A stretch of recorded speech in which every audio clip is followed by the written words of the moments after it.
Okay, so hey everyone, this is Morgan, and it's a nice day here today, so I thought I'd get out Mutti. It's our family's 1973 Australian assembled Type 3 Squareback variant.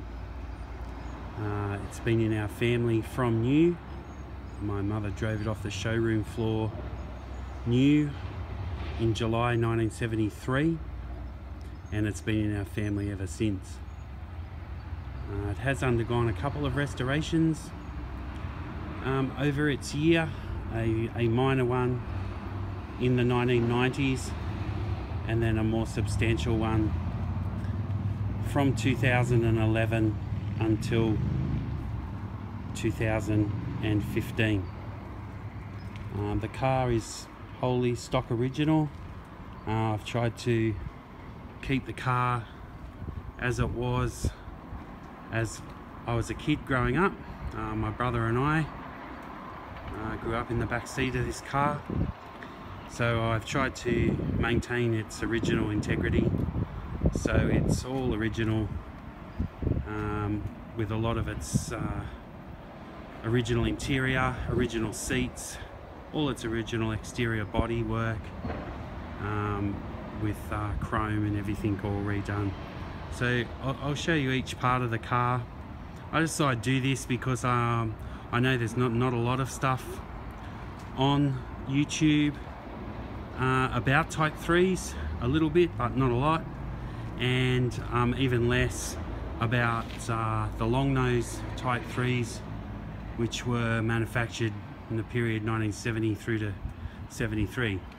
This particular car is one of the last ones that ever was assembled in Australia at Volkswagen's Clayton, Victoria assembly plant.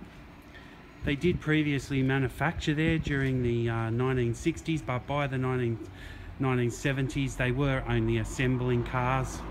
So this vehicle was sent out from Germany in kit form and put together in Australia for the Australian market. This colour is Kalahari tan. It's a slightly different orange, if you want to use the word orange, than the German colours, because Volkswagen had to allow, in conjunction with the Australian government, had to allow a certain amount of Australian content to be put into the cars. So paint was one, instrument clusters were another, glass was another. An easy way always to tell an Australian car is to come up and have a close look at the emblem there on the glass, and you'll see the VW and then the A signifying Australia. So I'm just going to open the driver's door here. Obviously it's a right-hand drive for us here in Australia. I actually live in New Zealand at the moment, and I've brought the car over with me. So the interior of the car I've tried to keep as original as possible. These seats are the car's original seats. A few accessories there with the cushions and so forth, but these are the car's original seats and seat belts. I've had the headlining, door cards and everything obviously redone to kind of bring the car back to show condition. Dashboard reskinned by a great company in Sydney in Australia. Did an awesome job there on my original dash, and I've also had the carpets and everything redone as close to original spec as possible. I do still have the original floor mats. They are just hiding over there underneath these more modern ones, but I do have the original floor mats that were issued with the car. Just put them out on show day.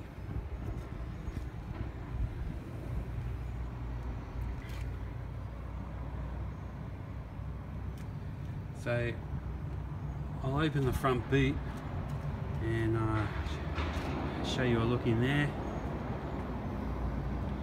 So this car was pretty much our family car my entire childhood. We did a lot of things in the back of this car.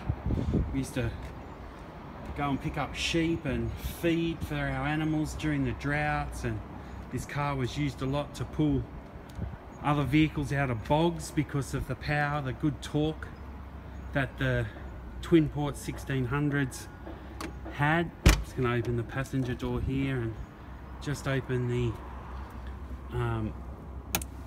the front boot for you. There's original books and everything in there for the car as well. Original radio, I can just show you a bit more from this side. Original radio there, Volkswagen radio, was an optional extra that my mother selected and had put in the car, and that still works quite well. He's just hiding underneath here. The original floor mats, I only put them out on show days. They're starting to get a little bit brittle with age now.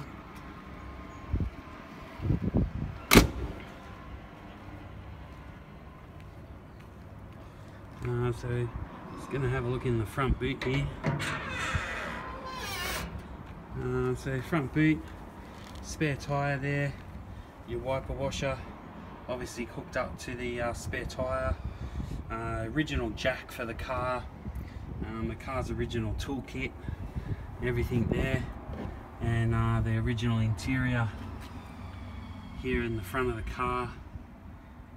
I've had a few things replaced there, but it's basically only been replaced with Volkswagen original items. There's her name badge. Mutti is German for mother, and because this car obviously belonged to my mother, and she's no longer with us anymore, once I finished the restoration, I renamed or christened the car Mutti.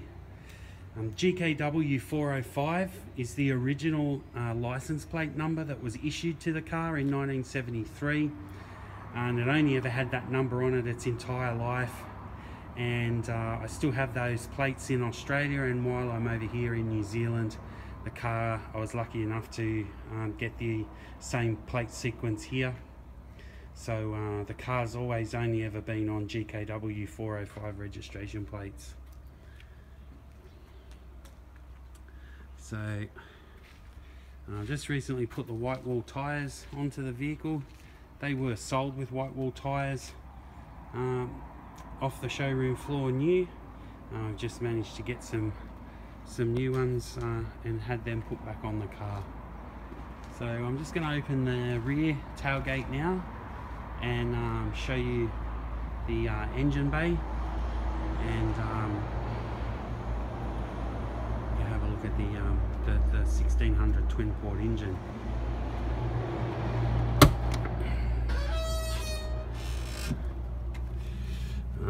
This is an original Volkswagen cargo mat here in the back. So I've tried to keep everything as original as possible here. Really wanted to try and get the detail correct for the car. Lift this little tab up and pop the engine up there on its stay. So here we have a 1600 twin port engine. This is the largest engine that Volkswagen, air-cooled engine that Volkswagen manufactured for these vehicles and the Beetles. It's got quite a good punch of power in it. Obviously twin port and twin carburetors there on either side of the engine, so one carburetor feeding two pistons, two cylinders, and it's quite a powerful engine. Runs very well, very smooth. Automatic chokes on these engines. This engine's just slightly different to a Beetle engine in that it doesn't have an upright fan shroud. That's all going on down here at the back of the engine, so air comes in from the side vents of the car and sweep around and in through the bellow there and into the engine to provide cooling for the engine. So this enabled Volkswagen to get the engines much more shallower in their depth, and hence these engines were nicknamed suitcase engines or pancake engines for their incredibly low height, which obviously in the Squareback allowed much more luggage space, and coupled with the front boot, gave the Type 3, the long nose Type 3s, up around 50 to 55 cubic feet of cargo with the back seat down. So they were a very compact but space using vehicle.